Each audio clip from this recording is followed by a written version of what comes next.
Biology में पढ़ते क्या है, ठीक है ना। बायोलॉजी को हम लोग जिसमें जितने भी लिविंग थिंग्स हैं,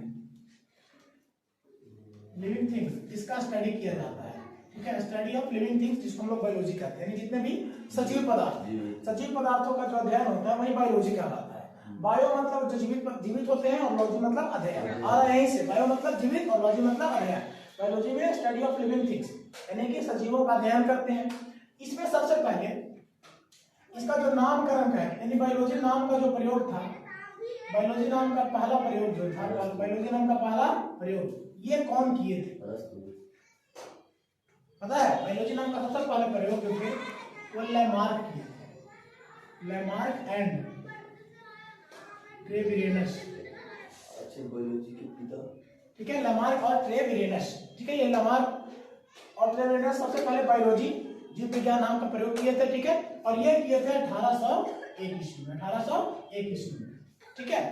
लेकिन फिर भी बायोलॉजी के बारे में सबसे ज्यादा ज्ञान और बायोलॉजी के बारे में सबसे पहले जो पढ़ने के लिए शुरू किए थे, एक वैज्ञानिक थे जिनका नाम था अरस्तु। क्या नाम था?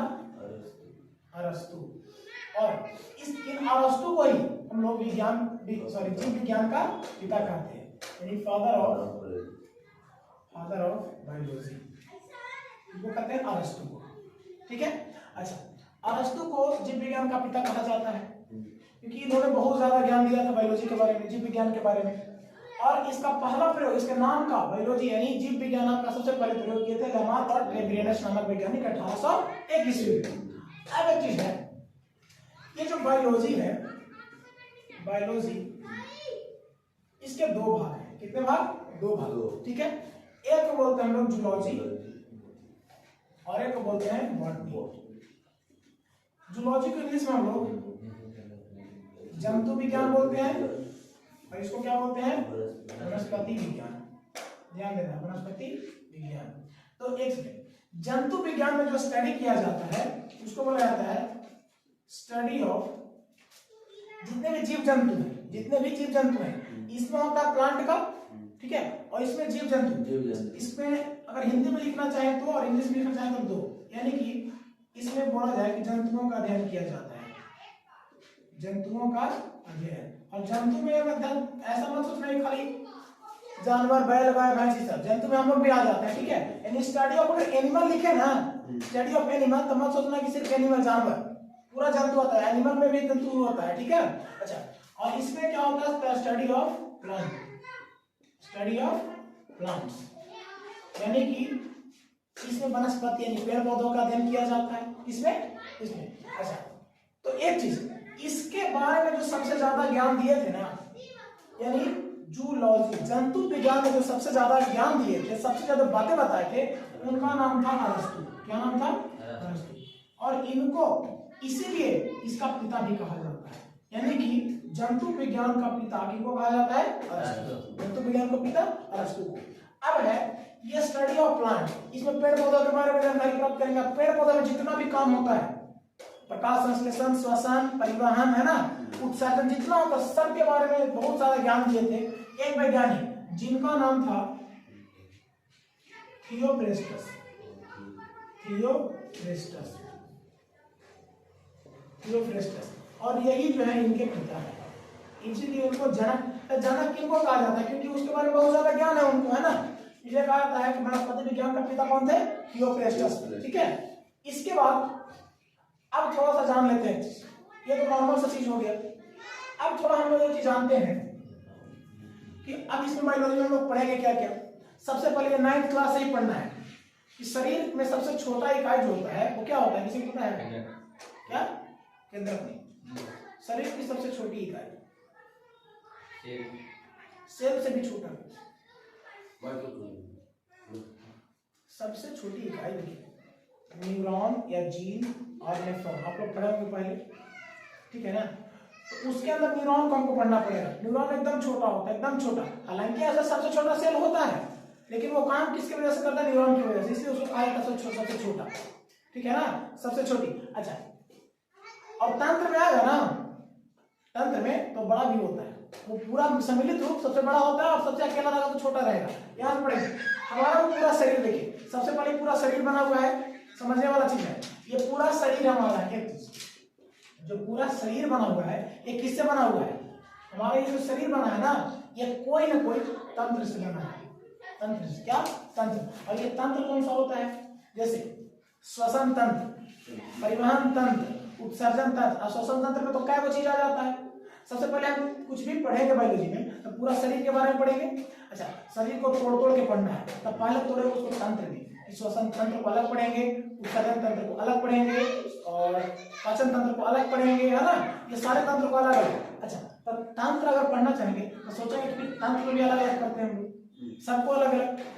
तो तंत्र में अगर तोड़े कि तंत्र को किसमें तोड़ सकते हैं? तो अंग में। जैसे तंत्र है, श्वसन तंत्र है, श्वसन तंत्र में क्या क्या आ गया? नाक आया, श्वास नली आया, फिर ये ग्रसनी आया है ना, ये सारे जगह था। इसलिए और नासिका बेस वगैरह आया। तो तंत्र को जो हम तोड़ेंगे वो अंग नहीं तोड़ेंगे, तंत्र को किसी तोड़ेंगे? अंग में। और अंग को मिला के तंत्र बनता है, ध्यान रखिए। उसके बाद अब अंग हम पढ़ लिए, मान लीजिए कि हमारा अंग, जैसे अगर श्वसन तंत्र के बारे में पढ़ रहे तो नाक पढ़ रहे हैं तो नाक में बहुत सारी हड्डी वगैरह होता है, नाक में हड्डी होता है हर जगह पे। अच्छा, तो इस अंग को अब सिर्फ एक अंग लेते हैं, जैसे मुंह लेते हैं एक अंग हो गया हमारा, अब ये जीभ लेते हैं एक अंग हो गया। तो इसमें बहुत सारी कोशिकाएं होती हैं, होता है ना। तो अंग को ध्यान से पहले उत्तक में तोड़ेंगे। किसमें तोड़ेंगे? उत्तक में, क्योंकि एक अंग में बहुत सारे उत्तक होते हैं और एक जैसे उत्तक होते हैं, ध्यान रखना यही एक जैसे उत्तक होते हैं। अब उत्तक जो होता है ना वो कई सारे कोशिका से मिलकर बना होता है। तो सबसे लास्ट में हम लोग पढ़ेंगे सबसे छोटा क्या हो गया? कोशिका, जिसको इंग्लिश में हम लोग सेल बोलते हैं। ठीक है, ये कोशिका के बारे में सबसे पहले पढ़ेंगे, फिर कोशिका खत्म हो जाएगा तो उत्तक एक प्रकार के उसको पढ़ेंगे, फिर अंग के अंग करके पढ़ेंगे, अंग से तंत्र पढ़ेंगे और तंत्र से फिर पूरे शरीर को खत्म करेंगे। ठीक है ना। तो ये हमारा होगा पढ़ने का तरीका। अब कोशिका पढ़ना यहाँ शुरू करेंगे। ठीक है, सबसे पहले कोशिका, सबसे पहले हम पढ़ेंगे यहाँ से कोशिका। कोशिका का इंग्लिश में बोलते हैं क्या? सेल।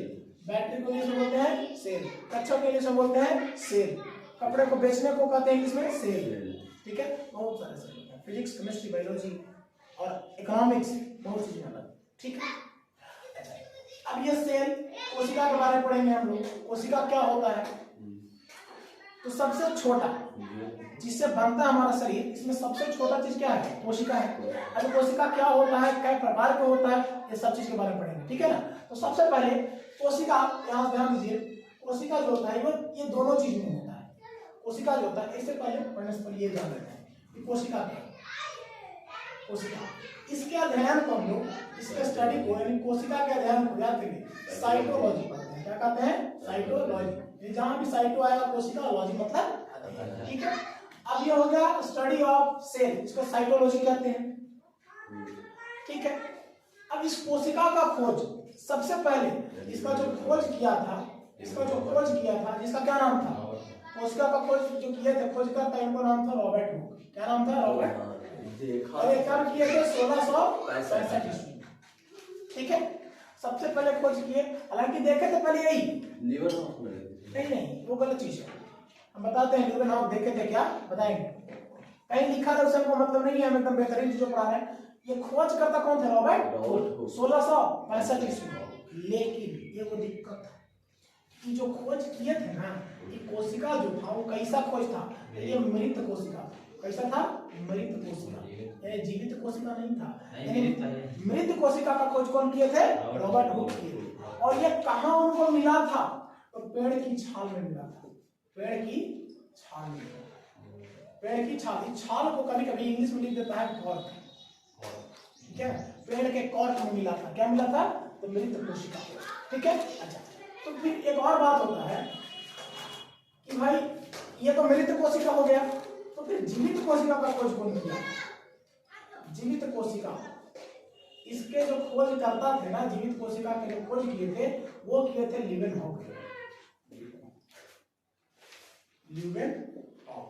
लीवेनहॉक किए थे और ये किया था 1674 ईस्वी। हालांकि बायोलॉजी में उतना ज्यादा मायने ईस्वी नहीं रखता है, बहुत ज्यादा ईस्वी बड़ी कम पूछता है। बायोलॉजी में ईस्वी उतना के बराबर पूछता है, लेकिन फिर भी जो है इंपॉर्टेंट पढ़ लेते हैं। 1674 9 साल बाद, इसके 9 साल बाद ये जीवित कोशिका का खोज किए थे। कौन? लीवेनहॉक। ठीक है, अच्छा, अब लीवेनहॉक 1674 ईस्वी में इसका खोज किए। ठीक, तो भाई मृत कोशिका भी तो कुछ होता है ना, जीवित कोशिका, मृत कोशिका। तो जीवित कोशिका मतलब जो जीवित है, और मृत मतलब जो मरा हुआ कोशिका है। अब एक चीज यहाँ से ध्यान देना है, ये दोनों अलग अलग कोशिका मिल गए हम, जीवित कोशिका को मृत कोशिका। अच्छा पहले इतना छाप, ठीक है, तो थोड़ी हमको कि शरीर की क्रियात्मक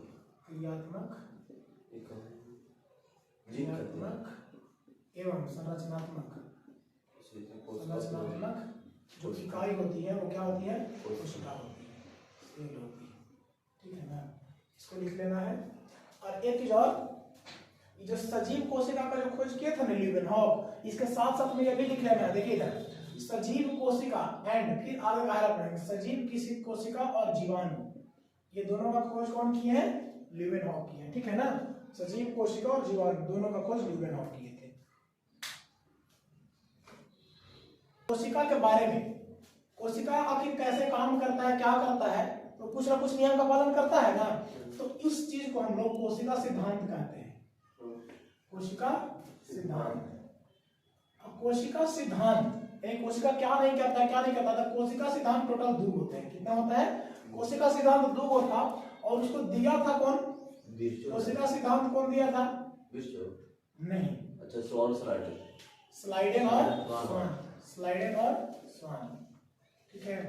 हालांकि स्लाइडेन स्वान के आगे हम कर लिया, परसों आगे क्लास में एक और पढ़ेंगे कि स्लाइडेन स्वान जो था ना, ये पता है कि चुराए थे कोई चीज, ये बुक चुराए थे कोई, और एक वैज्ञानिक इनका नाम बताएंगे। ये सिद्धांत नहीं दिए थे, बेचारा दिए थे वो, और एक चुरा लिया और खाने को नोबेल प्राइज मिला, ठीक है ना, यही हुआ था। ये स्लाइडर स्वान दिए थे, और कब दिए थे, तो 1800 कहीं 38 देता है और कहीं 39 देता है, ठीक है ना, ध्यान देना 1838 या 39। इसमें 2 सिद्धांत क्या था, इसका 2 जो सिद्धांत था, पहला यह था कि हमारा जो शरीर पूरा होता है ना, शरीर जो होता है वो कोशिका का बना होता है, कोशिका का बना होता है, ये पहला था। इसी में से दूसरा क्या था, उत्तर का बना है, दूसरा क्या था, नहीं, ये कोशिका का बना है। दूसरा क्या होता है कि जो कोशिका जो होता है ना, वो कोशिका का हमेशा विभाजन होता है, कोशिका विभाजन, कोशिका आपस में क्या हो जाता है, बट जाता है, धीरे धीरे कोशिका बट जाता है। जैसे कोशिका कैसे होता है, ध्यान देना, कोशिका इतना बड़ा है मान के चलिए, ठीक है। अब कोशिका ये बढ़ते बढ़ते धीरे धीरे वृद्धि करता, धीरे धीरे वृद्धि करता, और जब ये कोशिका वृद्धि करता है अपने पूर्ण रूप, अपने मतलब दोनों स्थान तक पहुंच जाता है।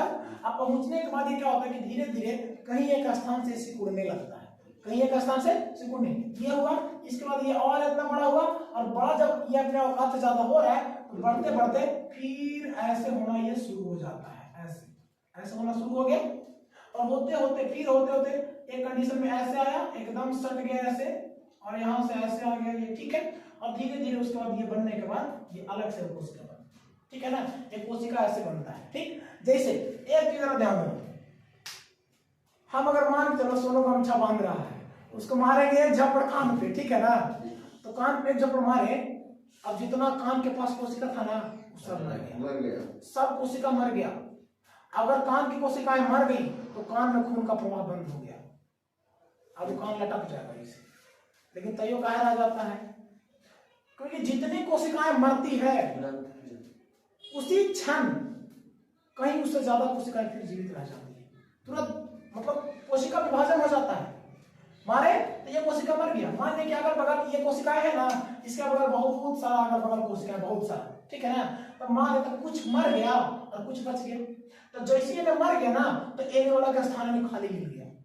अब स्थान खाली मिल गया तो कोशिकाएं ज्यादा वृद्धि करता है और तेजी से वृद्धि करता है, और जैसे ही कोशिकाएं मरी और ये फटाक से अपना वृद्धि किया, और वृद्धि किया तुरंत विभाजन कर लेता है, मतलब उसी क्षण कोशिका का विभाजन हो जाता है और कोशिका फिर उस खाली स्थान में चली जाती है। नहीं तो किसी का देखो उंगली वगैरह रहता है ना, वो रहता जरूर है लेकिन उससे काम कुछ नहीं होता है, ऐसा एकदम लटका हुआ रहता है, क्योंकि उसमें रक्त प्रवाह नहीं होता, और रक्त प्रवाह होगा कि उसमें तो कोशिका है ही नहीं है, और कोशिका ना रहने की वजह से ऐसे लटक जाए, हाँ कुछ पता नहीं चलेगा, उसको काट के हटा दो कोई फर्क नहीं, ठीक है ना, ये कोशिका की वजह से होता है। ये कोशिका ये हो गया। अच्छा अब है कि कोशिका जो होते हैं इसमें से ये 2 कोशिका हो गया।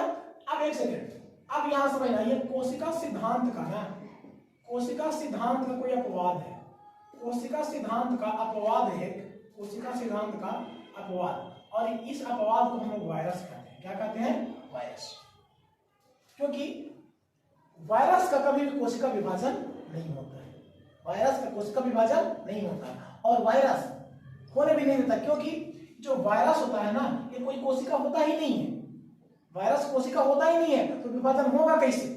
ठीक है ना। तो इसलिए कहा जाता है कि ये वायरस जो होता है वो सजीव और निर्जीव, सजीव और निर्जीव के बीच की कड़ी होती है। सजीव और निर्जीव के बीच की क्या होती है? कड़ी। ना तो ये सजीव है ना ही निर्जीव है। तो जिस प्रकार से ये इसका अपवाद है, यहीं से एक और लिख सकते हैं हम लोग, ये सजीव। अच्छा, अब जंतु और पौधा, इसके बीच की कोई ना कोई कड़ी होगी ना, इसको क्या बोलते हैं पता है? इसको बोलते हैं हम लोग यूग्लिना। क्या बोलते हैं? यूग्लिना। जंतु और पादप के बीच जो होता है, बीच की कड़ी, उसको क्या बोलते हैं? यूग्लिना। अब एक चीज समझिए, अब यहां से हम लोग कोशिका पढ़ लिए, हम लोग बाद में पढ़ेंगे कि कोशिका प्रोकैरियोटिक होता है और यूकैरियोटिक होता है। पहले ये जान ले कि कोशिका किस में पाया जाता है, फिर कौन कौन प्रकार के होते हैं। ठीक है, तो कोशिका सबसे पहले ध्यान देंगे कि 2 कोशिकाएं होती है, वो जंतु में भी पाई जाती है। मैंने जंतु में पाए जाने वाले कोशिका हम लोग जंतु कोशिका कहेंगे, और पादप में जो कोशिका पाया जाएगा उसको क्या कहेंगे? पादप कोशिका कहेंगे ना। अब जंतु कोशिका कैसा होता है? पादप कोशिका। पूछेगा तो बोलेंगे कि जंतु कोशिका गोलाकार होता है, इसका आकार सबसे पहले कैसा होता है? गोलाकार होता है। इसका आकार, जंतु कोशिका का जो आकार होता है वो कैसा होता है? गोलाकार होता है। ठीक है, उसके बाद अब पादप कोशिका में आ जाए, तो पादप कोशिका का आकार जो होता है वो 4 कोना वाला होता है। कैसा होता है? 4 कोना वाला। ठीक है, और ध्यान से, जंतु कोशिका देखो, ये एक द्वारक है। कैसा है? एक द्वारक। और ये 2 द्वारक, क्योंकि इसमें 2 होता है, 2 परत होता है, एक परत का ये 2 परत, पादप में 2 परत का, जंतु में 1 परत। ठीक है, तो पहले कुछ जान लेते हैं। केंद्रक इसमें भी होता है और केंद्रक इसमें भी होता है। ठीक है, केंद्रक इसमें भी, केंद्रक इसमें भी। अच्छा, माइटोकॉन्ड्रिया इसमें भी होता है। माइटोकॉन्ड्रिया देखो, सबसे पहले ये क्या है? केंद्रक, और ये क्या है? केंद्रक। ठीक है, उसके बाद ये माइटोकॉन्ड्रिया है, माइटोकॉन्ड्रिया। ठीक है, और इसमें भी कहीं ना कहीं माइटोकॉन्ड्रिया होता है। नहीं, इसमें नहीं होता है। ठीक है, बताते हैं। इसके बाद इसमें सिर्फ द्रव भरा रहता है। ठीक है, उसके बाद इसमें एक और चीज होता है, लाइसोसोम। लाइसोसोम, इसमें भी कहीं एक जगह होता है लाइसोसोम। ठीक है, और क्या होता है? इसमें कहीं एक जगह पे होता है सेंट्रोसोम, जिसको क्या बोलते हैं? तारक काय। ठीक है, ये लिख देते हैं। इसके बाद इसमें एक जगह होता है जिसको हम लोग बोलते हैं रिक्तिका। ठीक है, इसको इंग्लिश में वैक्यूम बोलते हैं। उसके बाद और इसमें एक और चीज होता है, इसमें बीच में कुछ पाया जाता है। ठीक है, देखो यहाँ, इसको हम लोग बोलते हैं हरित लवक। क्या बोलते हैं? हरित लवक। ठीक है ना, हरित लवक। अब इतना मेन चीज है, हालांकि इस जंतु कोशिका को जब हम अलग से पढ़ेंगे ना, इसमें और कुछ पढ़ेंगे। इसमें राइबोसोम होगा। ठीक है ना, राइबोसोम होगा, एंडोप्लाज्मिक रेटिकुलम होगा, वो भी एक स्मूथ होगा। ठीक है ना, एक चिकनी होगा, एक खुरदरी होगा, ये हम पढ़ेंगे आगे। ठीक है, फिलहाल पहले इतना जान लेते हैं कि कैसा बना होता है, कैसा ये बना होता है। ठीक है, इसके बाद फिर अलग अलग से पढ़ेंगे। तो थोड़ा सा एक चीज, इसका आकार कैसा होता है? गोलाकार होता है, और इसका आकार कैसा होता है? आकार जो होता है वो, इसको बोलते हैं चकोर बोला जाता है। ठीक है, चकोर, कहीं ऐसे पूछता नहीं है इसको, लेकिन चकोर बोलते हैं, चतुर्भुजाकार भी बोलते हैं। अच्छा, अब इसके बारे में फिर कुछ और पढ़ेंगे। जंतु, ये बोल सकते हैं जंतु कोशिका में सेंट्रोसोम होता है, लेकिन इसमें सेंट्रोसोम नहीं होता है, ये लिख सकते, तो अंतर में आ जाएगा। फिलहाल एक चीज देख लेते हैं हम लोग, इधर से पढ़ना शुरू करते हैं। इसमें बहुत, जंतु कोशिका बहुत लंबा है, पहले पादप के बारे में पढ़ लेते हैं। पादप में सबसे मेन एक आता है कोशिका भित्ति। क्या आता है? कोशिका भित्ति। और ये कोशिका भित्ति कौन होता है? देखिए ध्यान से, एक सेकंड, ये जो है ना, ये वाला लाइन, ये लाइन, इस लाइन को हम लोग कोशिका झिल्ली बोलते हैं, ऊपर कोशिका झिल्ली। और ये जो बाहर वाला लाइन है, ये बाहर वाला, इसको कोशिका भित्ति बोलते हैं, कोशिका। तो सबसे पहले कोशिका, बाहर से हम लोग पढ़ते हुए अंदर जाते हैं, ठीक है। तो कोशिका भित्ति, ये कोशिका भित्ति सबसे पहले कि सिर्फ ये पौधों में होता है। किसमें होता है? सिर्फ पादप कोशिका में, क्योंकि ये जंतु कोशिका में नहीं होता है। कहाँ होता है? पादप कोशिका में। अच्छा, इसका कार्य क्या है? तो कार्य क्या है?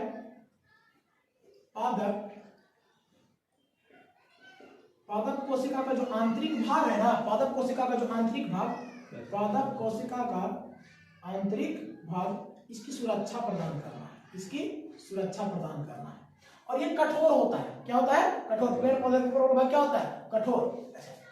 अब यह है कि ये बना किससे होता है? ये बना पूछ सकता है क्वेश्चन कि बताइए कोशिका भित्ति किसके बना होता है? तो सबसे पहले कोशिका भित्ति जो पादप होता है वो सेल्यूलोज का बना होता है, सेल्यूलोज का। लेकिन एक अपवाद, ये कोशिका भित्ति सेल्यूलोज का बना होता है, ठीक है। अब थोड़ा सा अगर पूछ दे इसी में कोई कि कवक की कोशिका भित्ति किसकी बनी होती है? कवक की कोशिका भित्ति। तो कवक की कोशिका भित्ति याद करना है, काइटिन की बनी होती है। किसकी? काइटिन की। और एक चीज और ध्यान रखना है, यहां से इसके नीचे ही लिख लेना इसको, कि ब्रह्मांड में, पूरे ब्रह्मांड में, जितना पूरे ब्रह्मांड है, सबसे अधिक, ब्रह्मांड में सबसे जो अधिक कार्बनिक पदार्थ है, सबसे अधिक कार्बनिक जो पदार्थ होता है वो क्या होता है? वो सेल्यूलोज होता है, ठीक है ना। सबसे अधिक कार्बनिक जो पदार्थ है, सबसे ज्यादा कार्बन वगैरह की मात्रा किसको बोल रहा है? सेल्यूलोज में पाया जाता है। सबसे अधिक कार्बन की मात्रा सेल्यूलोज में पाया जाता है, ठीक है। अब यहां से एक और चीज, पर इतना लिख लो, फिर तो कुछ बच नहीं रहा है, जगह ही नहीं बच रहा है।